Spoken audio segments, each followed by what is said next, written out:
الحمد لله نحمده ونستعينه ونستغفره ونؤمن به ونتوكل عليه ونعوذ بالله من شرور أنفسنا ومن سيئات أعمالنا من يهد الله فلا مضل له ومن يضلل فلا هادي له ونشهد أن لا إله إلا الله وحده لا شريك له ونشهد أن سيدنا ومولانا محمدا عبده ورسوله صلى الله تعالى عليه وعلى آله وأصحابه وبارك وسلم تسليما كثيرا أما بعد فأعوذ بالله من الشيطان الرجيم بسم الله الرحمن الرحيم قل يا عبادي الذين أسرفوا على أنفسهم لا تقنطوا من رحمة الله إن الله يغفر الذنوب جميعا إنه هو الغفور الرحيم وقال النبي صلى الله عليه وسلم من قام ليلة القدر إيمانا واحتسابا غفر له ما تقدم من ذنبه أو كما قال عليه الصلاة والسلام۔ معزز سامعین کرام، بزرگوں اور دوستوں، اللہ رب العزت کا جتنا شکر ادا کیا جائے اتنا کم ہے کہ اللہ تبارک و تعالی نے ہمیں رمضان کا مقدس، مبارک اور محترم مہینہ اور پھر اس مہینے کے اندر آخری عشرہ اور آخری عشرے کے اندر طاق راتیں اور اس کے اندر شب قدر ہمیں عطا فرمایا۔ یوں تو گنہگاروں کو بخشنا، گنہگاروں کو معاف کرنا، گنہگاروں کو مغفرت کی دعوت دینا پورا سال ہی چلتا رہتا ہے، لیکن کچھ خاص اوقات اللہ رب العزت نے متعین فرمائے ہیں جس میں اللہ رب العزت کی طرف سے عام معافی کا اعلان ہوتا ہے، اور اللہ کی طرف سے اعلان ہو رہا ہوتا ہے کہ ہے کوئی گنہگار، ہے کوئی خطا کار، ہے کوئی سیاہ کار، تو وہ آئے اور اپنے گناہوں سے معافی چاہ لے، اللہ کے دربار میں رو کر گڑ گڑا کر اپنی بخشش کا سامان کر لے۔ شب قدر، اس سے زیادہ اس کی فضیلت اور کیا ہوگی کہ اللہ رب العزت نے پوری ایک سورت اس کی اہمیت کو بیان فرمانے کے واسطے نازل فرمایا۔ اللہ رب العزت نے ارشاد فرمایا انا انزلناہ فی لیلۃ القدر، کہ ہم نے قرآن مجید کو لیلۃ القدر میں، شب قدر میں نازل فرمایا ہے۔ اور شب قدر کی عظمت اور فضیلت کیا ہے؟ اللہ رب العزت نے بیان فرمایا تنزل الملائکۃ والروح، کہ اس کے اندر فرشتے بہت بڑی تعداد میں زمین پر اترتے ہیں، اور پھر ان کا کام کیا ہوتا ہے کہ کوئی بھی بندہ اللہ رب العزت کی عبادت میں کھڑے بیٹھے لگا رہتا ہے، اس کے لیے مغفرت کی دعا کرتے ہیں، وہ دعا کر رہا ہوتا ہے تو اس کی دعا کے اوپر آمین کہتے ہیں، اور یہ سلسلہ صبح تک چلتا ہے۔ جو شب قدر ہے اس کو اللہ رب العزت نے متعین نہیں فرمایا، پیارے آقا صلی اللہ علیہ وسلم کو تاریخ بتائی گئی تھی، آپ اس تاریخ کو بتلانے کے واسطے باہر تشریف لائے، دو لوگوں کے اندر جھگڑا چل رہا تھا، اس جھگڑے کو سلجھانے میں اللہ کے رسول صلی اللہ علیہ وسلم لگ گئے اور اس تعیین کو اٹھا لیا گیا۔ اس سے یہ بات پتہ چلتی ہے کہ لڑائی جھگڑا یہ ایسی چیز ہے جس سے انسان بہت سارے خیر سے محروم ہو جاتا ہے، اس لیے لڑائی جھگڑے سے ہمیشہ بچ کر زندگی گزارنے کی کوشش کرنا چاہیے۔ اور پھر شب قدر کے بارے میں اللہ کے رسول صلی اللہ علیہ وسلم نے فرمایا کہ اس کو آخر عشرے کے طاق راتوں کے اندر تلاش کرو، تو یہ 21، 23، 25، 27، 29 کسی بھی رات کے اندر ہو سکتی ہے، اور یہ لیلۃ القدر کوئی معمولی رات نہیں ہے، یہ اتنی عظیم رات ہے کہ کسی امت کو اللہ رب العزت نے اتنی عظیم شب عطا نہیں فرمائی۔ اللہ رب العزت نے بیان فرمایا لیلۃ القدر خیر من الف شہر، کہ شب قدر 1000 مہینوں سے بہتر ہے۔ اس کا مطلب یہ ہے کہ کوئی آدمی اگر ایک شب قدر عبادت میں گزار دیتا ہے، اس کو اپنی زندگی میں ایک لیلۃ القدر مل جائے تو ایسا ہے گویا کہ اس نے 833 سال اللہ کی عبادت کے اندر گزار دیا۔ 10 شب قدر اگر مل جاتے ہیں کسی کو، 20 شب قدر اپنی زندگی کے اندر حاصل کر لے تو 1666 سال تک گویا کہ وہ اللہ کی عبادت کے اندر مشغول رہا۔ اس سے بڑھ کر فضیلت اور کچھ نہیں ہو سکتی۔ وہ لوگ مبارکباد کے مستحق ہیں جو شب قدر کے حصول کے لیے مسجد کے اندر آ گئے اور مسجد کے ایک کونے کو پکڑ لیا، یعنی اعتکاف کے اندر بیٹھ گئے کہ ان کے لیے تو شب قدر کا جو حصول ہے وہ یقینی ہو گیا۔ اور اس کے علاوہ وہ لوگ جو طاق راتوں کے اندر عبادت کر رہے ہیں، اللہ رب العزت کو منا رہے ہیں، دعا یہ کرنا چاہیے کہ اللہ رب العزت ہماری عبادتوں کو قبول فرمائے، ہماری تراویح کو قبول فرمائے، ہمارے روزے کو قبول فرمائے، اور اس رمضان کی برکت سے جو دنیا کے حالات خراب ہو رہے ہیں اور جو وبا ہر طرف پھیلی ہوئی ہے اس وبا کا خاتمہ بھی ہو جائے۔ دوستو، دنیا کا حال ایسا ہے کہ اگر کوئی ناراض ہو جائے تو اس کو منانا مشکل ہوتا ہے، شوہر ناراض ہو جائے تو اس کو منانا مشکل، بیوی ناراض ہو جائے تو اس کو منانا مشکل، والدین ناراض ہو جائیں تو منانا کبھی کبھی مشکل ہو جاتا ہے، رشتہ داروں کو منانا مشکل ہو جاتا ہے، دوستوں کو، احباب کو منانا مشکل ہو جاتا ہے۔ لیکن اللہ رب العزت کی ذات ایسی عظیم ذات ہے کہ اگر اللہ ناراض بھی ہو جائے پھر بھی اس کو منانا بہت آسان ہے۔ اللہ رب العزت کو منانا کوئی مشکل نہیں ہے۔ اللہ رب العزت جب ناراض ہو جاتے ہیں تو پھر لوگوں کو آزمائشوں کے اندر مبتلا کرتے ہیں، لیکن اگر انسان وقت پر سدھر جائے، رجوع اللہ کرے، اللہ کی طرف رجوع ہو جائے، اللہ کو یاد کرنے لگے، تو پھر اللہ رب العزت کے دربار سے کسی کو واپس نہیں بھیجا جاتا۔ پوری زندگی کوئی گناہوں کے اندر غرق کر دے، ساری زندگی گناہ ہی نہیں بلکہ کفر اور شرک کے اندر مبتلا رہے، اور اپنی آخر زندگی کے اندر، آخری عمر کے اندر بھی اللہ کے دربار میں آ جائے، اللہ سے معافی تلافی کر لے، اللہ کو رو کر گڑ گڑا کر منا لے، اللہ رب العزت کے دربار سے خالی کسی کو واپس نہیں بھیجا جاتا۔ اللہ رب العزت کے دربار سے کسی کو خالی ہاتھ واپس نہیں لوٹایا جاتا۔ شیطان مختلف انداز میں بہکاتا ہے۔ کبھی تو بہکانے کا انداز یہ ہوتا ہے کہ بھائی تم تو نمازی بھی ہو، تم روزے دار بھی ہو، تم زکوٰۃ اور صدقہ بھی نکالتے ہو، تم نے عمرے اور حج بھی کر رکھے ہیں، بھائی تمہیں اب کوئی خاص عبادت کی اور خاص توبہ کی ضرورت نہیں ہے۔ کبھی بہکانے کا یہ انداز ہوتا ہے، حالانکہ انسان بہت سارے ایسے گناہوں کے اندر مبتلا رہتا ہے جس کی طرف اس کا دھیان بھی نہیں جاتا۔ وہ غیبت ہو سکتی ہے، چغلی ہو سکتی ہے، بد زبانی ہو سکتی ہے، بے حیائی کے دوسرے کام ہو سکتے ہیں، لیکن کبھی کبھی اس طرف دماغ نہیں جاتا اور انسان اپنے آپ کو دیندار سمجھ رہا ہوتا ہے۔ شیطان کے بہکانے کا ایک انداز یہ ہے، اور دوسرا انداز یہ ہے کہ کبھی وہ اس انداز میں بہکاتا ہے کہ بھائی تو نے اتنے بڑے بڑے گناہ کر رکھے ہیں، اب تو توبہ کرے گا، تو نے تو یہ بھی کر رکھا ہے، تو نے وہ بھی کر رکھا ہے، تیرے لیے تو توبہ کا دروازہ بند ہے۔ حالانکہ اللہ رب العزت یہ فرما رہے ہیں، پیارے آقا صلی اللہ علیہ وسلم کا فرمان ہے، سمندر کے جھاگ کے برابر بھی اگر گناہ ہے اللہ رب العزت معاف فرما دیں گے، ریت کے ذرات کے برابر بھی اگر گناہ کر رکھے ہیں اللہ رب العزت معاف فرما دیں گے۔ اللہ رب العزت بیان فرما رہے ہیں والذی یقبل التوبہ، کہ اللہ کی ذات ہی وہ ذات ہے جو توبہ کو قبول کرنے والی ہے، ویعفو عن السیئات، اللہ کی ذات ہی وہ ذات ہے جو سارے سیئات کو، ساری برائیوں کو، سارے گناہوں کو معاف کرنے والی ہے۔ اللہ رب العزت نے بیان فرمایا افی اللہ شک فاطر السماوات والارض، کہ لوگ اس ذات کے بارے میں شک کے اندر مبتلا ہیں جو آسمان اور زمین کو پیدا کرنے والی ہے۔ وہ ذات ایسی عظیم ذات ہے جو بندوں کے سارے گناہوں کو معاف کر دیتی ہے۔ اللہ رب العزت نے بیان فرمایا یا ایھا الذین آمنوا توبوا الی اللہ توبۃ نصوحا، کہ ایمان والو اللہ کے سامنے سچی پکی توبہ کر لو، عسى ربکم ان یکفر عنکم سیئاتکم، امید ہے تمہارا پروردگار تمہارے گناہوں کو معاف کر دے گا اور ایسے باغات میں داخل کرے گا جس کے نیچے سے نہریں جاری ہوں گی۔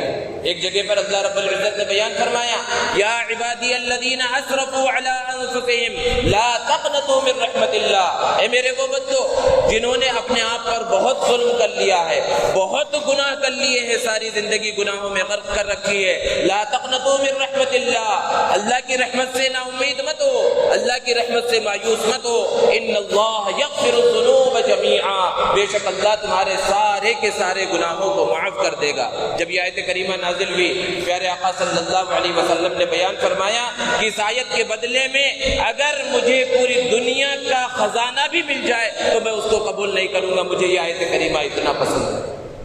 تو اللہ رب العزت کی طرف سے معافی کا عام اعلان ہے.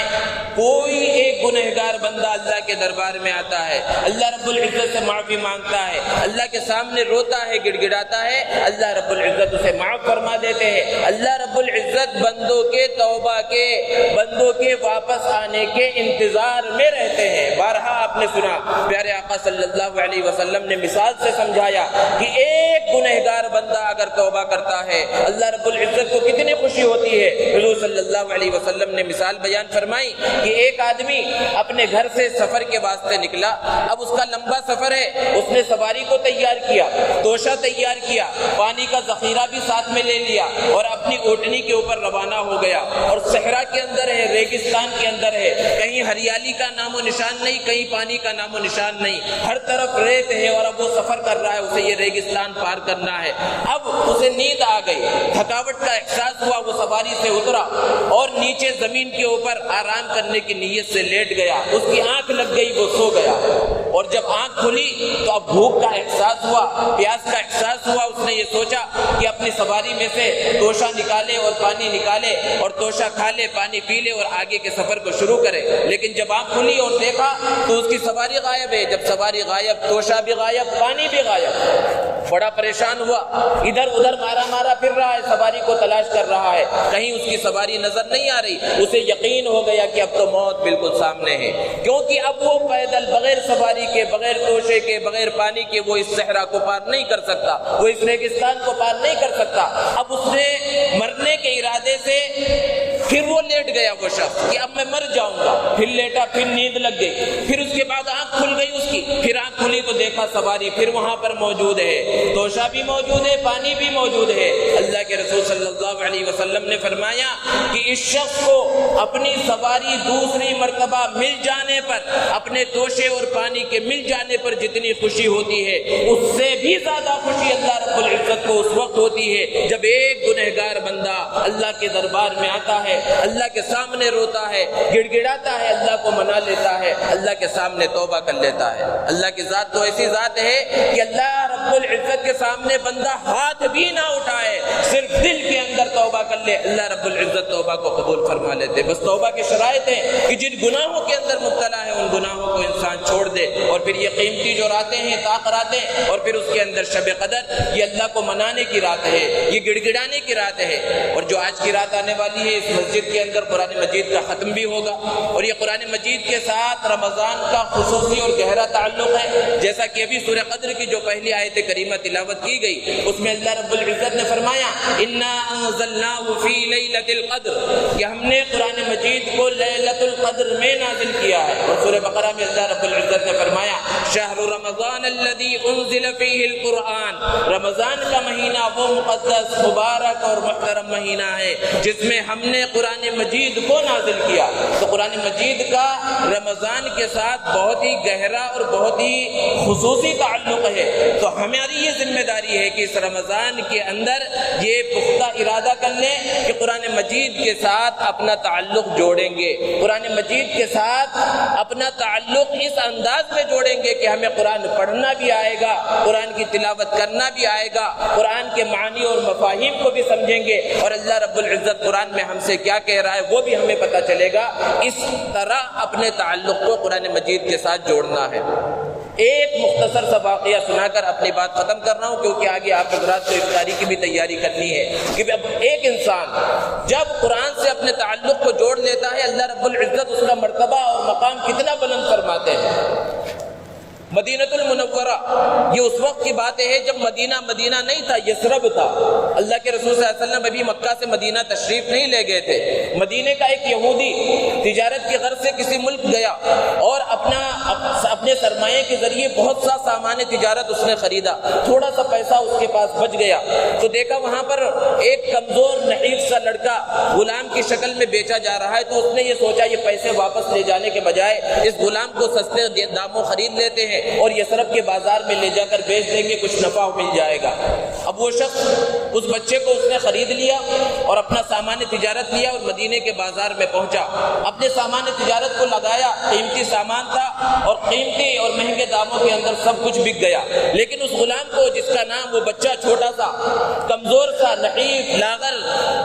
وہ کھڑا ہے جس کا نام سالم ہے، اس کو بھی بازار میں دھوپ کے اندر کھڑا کیا۔ لوگ آ رہے ہیں کیونکہ غلام خریدنے کا مقصد کیا ہوتا ہے؟ اس سے خدمت لینا۔ جب وہ خود کمزور تھا،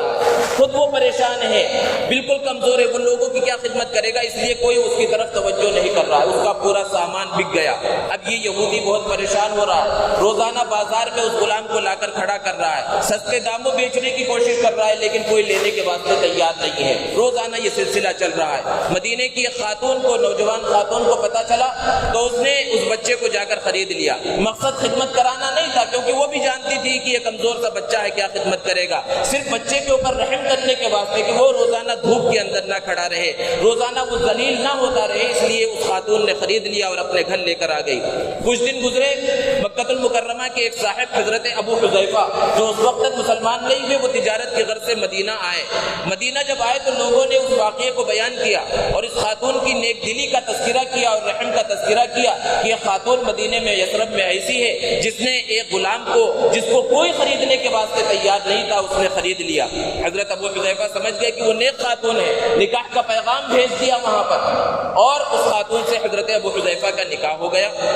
جب نکاح ہو گیا، واپس مکہ جانے لگے تو اپنی بیوی کو بھی ساتھ لیا۔ جب بیوی کو ساتھ لیا تو وہ بیوی کا غلام سالم چھوٹا سا بچہ تھا، اس کو بھی ساتھ لے لیا۔ اب یہ سب مکہ المکرمہ پہنچے۔ ابھی مکہ پہنچے ہیں، حضرت ابو حذیفہ کے دوست حضرت عثمان غنی رضی اللہ تعالیٰ عنہ وہ سب سے پہلے ملاقات ہوئی، لیکن جس طرح ہمیشہ گرم جوشی سے مسابقہ ہوتا تھا، آپس میں معانقہ ہوتا تھا، وہ گرم جوشی حضرت عثمان کے اندر نظر نہیں آئی۔ ابو حذیفہ نے پوچھا مجھ سے کیا غلطی ہوئی ہے؟ کیوں ان جگری دوستوں کی طرح جس طرح ہم آپس میں ملتے تھے اس طرح تم آج نہیں مل رہے؟ تو حضرت عثمان غنی رضی اللہ تعالیٰ عنہ نے فرمایا بات دراصل یہ ہے کہ میں مسلمان ہو گیا ہوں، اللہ کے رسول صلی اللہ علیہ وسلم کے ہاتھ پر میں نے اسلام قبول کر لیا اور تم مسلمان نہیں ہو، اس لیے ہماری اس طرح کی دوستی اب باقی نہیں رہ سکتی۔ ابو حذیفہ بھی نیک دل انسان تھے، انہوں نے کہا کہ جب میرا دوست مسلمان ہو گیا ہے مجھے لے کر چلو اللہ کے رسول صلی اللہ علیہ وسلم کے پاس، میں بھی مسلمان ہو جاتا ہوں۔ تو ابو حذیفہ بھی مسلمان ہو گئے۔ جب ابو حذیفہ مسلمان ہو گئے، بیوی تو پہلے سے نیک دل تھی، اللہ کے رسول صلی اللہ علیہ وسلم نے پیغام پہنچایا، بیوی بھی مسلمان ہو گئی۔ جب شوہر مسلمان ہو گیا، بیوی مسلمان ہو گئی، غلام جو بچہ تھا اس نے بھی اسلام قبول کر لیا، اور جب اس بچے نے اسلام قبول کیا حضرت ابو حذیفہ نے اس کو آزاد کر دیا۔ جب آزاد کیا تو وہ بچہ بڑا پریشان ہو گیا کہ اب میں آزاد ہو گیا ہوں، مجھے ان کے گھر سے باہر جانا پڑے گا، میرے پاس کمانے کا کوئی ذریعہ نہیں، گھر نہیں، مکان نہیں، اس سے بہتر تو غلامی تھی۔ حضرت ابو حذیفہ نے کہا کہ غلامی کی زندگی اچھی زندگی نہیں ہے، اس سے بہت بہتر زندگی آزادی کی زندگی ہے، میں تمہیں آزاد کر رہا ہوں لیکن میرے گھر میں تم رہ سکتے ہو۔ اب جب یہ بچہ مسلمان ہو گیا، قریب البلوغ ہے، اللہ کے رسول صلی اللہ علیہ وسلم کی مجلسوں میں آنا جانا شروع کیا، اللہ کے رسول صلی اللہ علیہ وسلم سے قرآن مجید کو سیکھنا شروع کیا، اور اس طرح اس نے قرآن مجید کو سیکھا، اتنا بڑا مقام و مرتبہ ہوا۔ آپ احادیث کی کتابیں اٹھا کر دیکھیے، جگہ جگہ حدیث کی کتابوں میں روایت ملے گی، سالم مولا ابی حذیفہ یعنی حضرت ابو حذیفہ کے آزاد کردہ غلام حضرت سالم سے یہ روایت ہے۔ اور پھر ایک مقام وہ آیا جب اللہ کے رسول صلی اللہ علیہ وسلم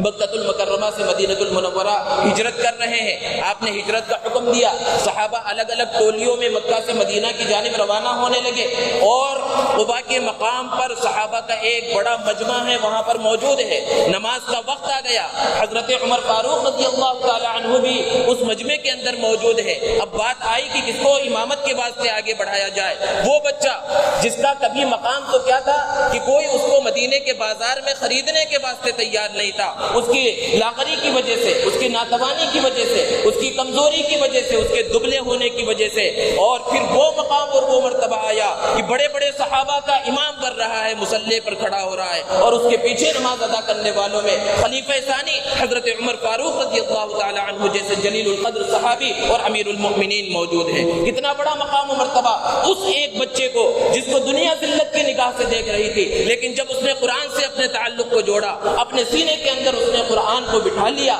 تو کتنا بڑا مقام اور مرتبہ اللہ رب العزت نے عطا فرمایا۔ یہ حقیقت ہے، بے شمار واقعات آپ کو ملیں گے، پوری تاریخ اٹھا کر دیکھ لیجئے کہ جو بھی اپنا تعلق قرآن سے جوڑتے ہیں اللہ رب العزت ان کے مقام اور مرتبے کو بہت بلند فرما دیتے ہیں۔ اس لیے ضرورت اس بات کی ہے کہ ہم بھی اپنا تعلق قرآن مجید کے ساتھ جوڑ لیں، قرآن مجید اپنے بچوں کو پڑھائیں، قرآن مجید حفظ کرائیں، خود قرآن پڑھنے کی کوشش کریں۔ اللہ رب العزت سے دعا ہے اللہ تبارک و تعالی ہم سب کو صحیح انداز میں عمل کرنے کی توفیق عطا فرمائے۔ مختصر دعا کر لیجیے۔